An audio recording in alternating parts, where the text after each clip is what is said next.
네, 안녕하세요. 최우성 강사입니다. 자, 오늘은 엑셀의 날짜와 시간에 대해서 좀 얘기를 좀 해드리려고 합니다. 자, 엑셀에서 날짜와 시간이 상당히 좀 우리가 생각하는 거하고 좀 많이 다르거든요. 그걸로 인해서 또 많은 혼란을 좀 가져오곤 합니다. 그래서 엑셀에서 날짜를 어떻게 이해를 해야 될 건지 그 부분에 대해서 좀 말씀을 드려보겠습니다.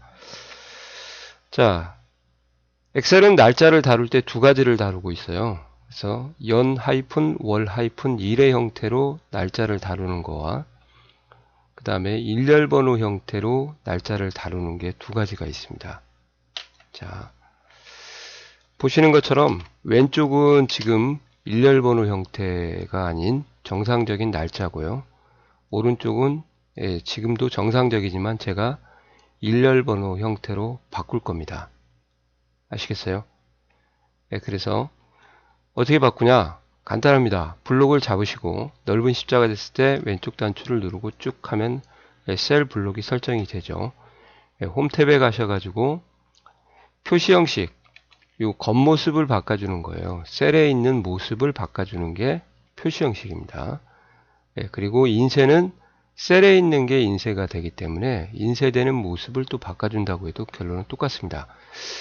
자, 블록을 잡으시고 홈 탭에 가서 표시 형식에 가셔서 일반으로 바꿔주시면 되겠습니다. 이 단추를 누르시고요.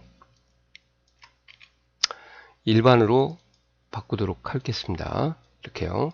예. 자, 그러면 이렇게 날짜의 일렬번호 형태로 나옵니다. 자, 그러면 이제 날짜의 일렬번호에 대해서 좀 설명을 드려볼까 하는데요. 엑셀은 원래 날짜가 1900년 1월 1일부터 시작을 해서요.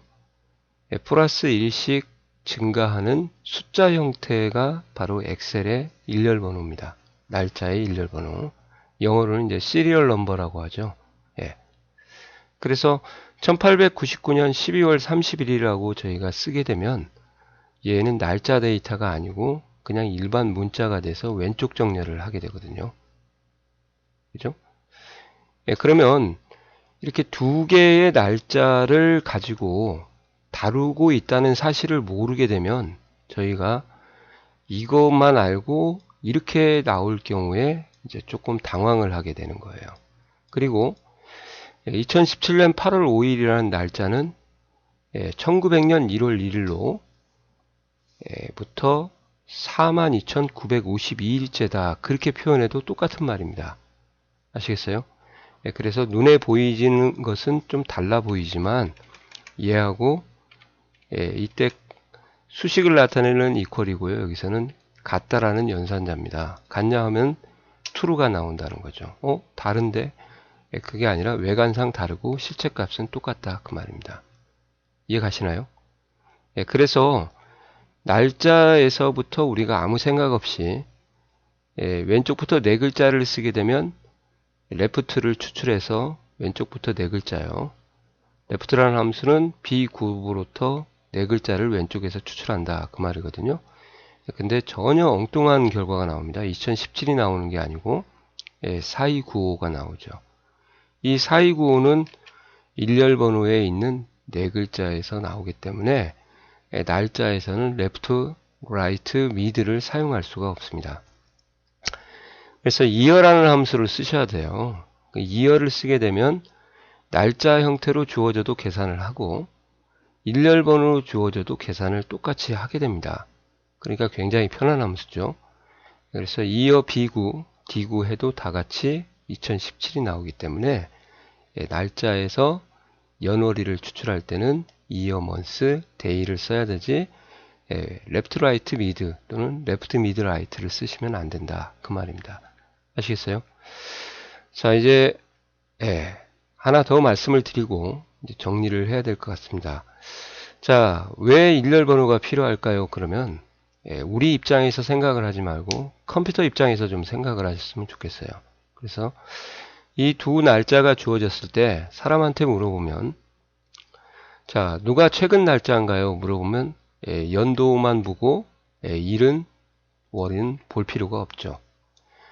근데 컴퓨터는 눈이 없어요. 그래서 얘를 누가 최근 날짜고 오래된 날짜냐 이걸 보여줄 수 있는 방법이 없죠.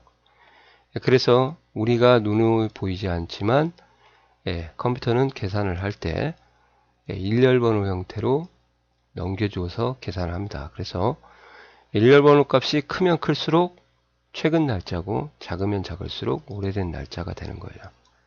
그렇게 해서 대소 비교를 해가지고 정렬, 날짜로 정렬을 하게 되는 거죠. 시간도 마찬가지고요. 이런 부분에 대한 것이 컴퓨터가 계산하는 방식이다. 그리고 본의 아니게 이렇게 일렬번호 형태로 나오는 경우가 있습니다. 예를 들면 제가 보여드릴게요. 저희가 날짜를 이렇게 쓰고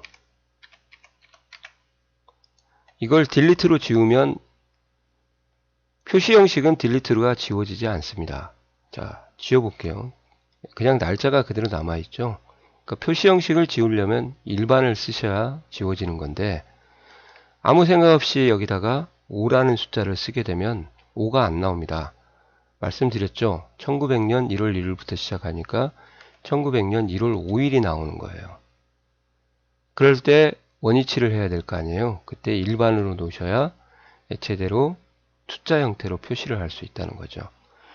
그러기 때문에 이렇게 나온 이유를 알고 계산을 해야 되지 이렇게 나온 이유를 모르고 하면 얼마나 당황하겠습니까? 그죠? 그래서 날짜의 일렬번호를 설명을 드린 거고요.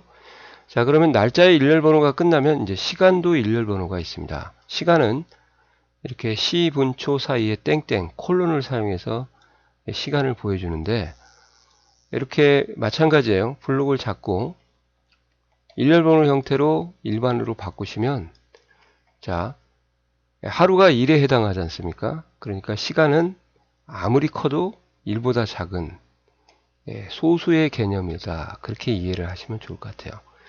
하루가 24시간이에요. 그래서 12시간이면 1의 2분의 1인 0.5고요. 6은 6시간은 4분의 1이고 16시간은 4분의 3이게 되는 거죠. 그죠? 예. 자, 그래서 이 시간에 대한 개념을 확실히 이해를 하셔야 뭐 정렬도 마찬가지겠지만 이런 나중에 시간에 가지고 저희가 응용을 할 때 이런 실수를 안 하게 되는 거예요. 그래서 어떤 실수를 하는지 한번 보여드릴게요. 자, 이 6시가 1시간보다 크다. 6시간이. 그래서 아무 생각 없이 이 C25가 1보다 크거나 같다. 이걸 우리가 이상이라고 하거든요. 크거나 같다. 그러면은 얘가 분명히 우리 생각에는 6시간이 1시간보다 크다. 그렇게 생각할 수 있을지 모르겠는데요. 엉뚱한 결과가 나옵니다. 얘는 시간이니까 1보다 작고요. 얘는 숫자 1이니까 하루가 돼요. 그래서 우리 눈에는 맞게 보이지만 이제 폴스의 형태가 나오게 되는 거죠. 이해 가시나요? 여기 같은 경우는 이제 제대로 된 수식이에요. 그래서 비교를 하실 때 여기가 이제 시간이라는 데이터가 왔으면 여기도 시간이라는 데이터를 만들기 위해서 이제 타임이라는 함수를 씁니다. 타임은 시 땡땡 분 땡땡 아니 컴마요. 죄송합니다. 쉼표 초를 입력을 하시면 임의의 시간으로 만들어져요. 그러니까 이게 1시간이 되는 거예요. 그리고 또 다른 방법으로는 이제 좀 고수들이 많이 쓰는 방법인데 여기 보시는 것처럼 날짜나 시간 데이터는 큰 따옴표를 이렇게 해줍니다. 그래서 곱하기 2를 하시면은 요거 자체가 말 그대로 일렬번호의 형태로 바뀝니다. 그러니까 시간의 일렬번호니까 이렇게 곱하면 자 블록을 잡으시고요. 수식 편집 상태에서 블록을 잡고 F9를 누르게 되면 내가 블록 설정한 것만 값으로 바꿀 수가 있어요. 이렇게 하면 이제 24분의 1이니까 0.0416 이렇게 나오는 거죠. 그래서 얘도 대소 비교가 가능하다. 이렇게 해서 정상적인 수식이 되는 거죠. 그러니까 이런 부분을 저희가 앞으로 이제 수식을 할 때 많이 써야 되는데요. 이런 부분이 바로 엑셀의 날짜와 시간의 일렬번호에 대한 개념을 모르면 저희가 해결할 방법이 없는 거죠. 자, 마찬가지예요. 시간을 이렇게 입력을 했다. 5시 5분 6초를 입력을 했다. 그러면 이 데이터가 이제 시간으로 바뀝니다. 시간이요, 이렇게. 자, 그러면 얘를 지워도 딜리트를 누르면 표시 형식은 안 바뀌죠. 만약에 4를 했다. 그러면 이상하게 나오죠. 왜 그러냐? 4는 4일이거든요. 그러니까 여기에 1900년 1월 4일 12시라는 건 이게 0이에요. 0. 오전 12시면은 0과 똑같은 값입니다. 오후 12시면은 0.5지만 그래서 왜 여기에 이렇게 1, 4, 4일이 붙어요? 그러면 제가 아까 4일을 입력했기 때문에 1월 4일로 인식을 하는 거죠. 그럴 때 일반으로 좀 바꿔주십시오 하는 이 부분을, 그리고 딜리트를 누르고 4 하면 제대로 입력이 되겠죠. 자, 이런 마인드가 바로 날짜와 시간의 일렬 번호니까요.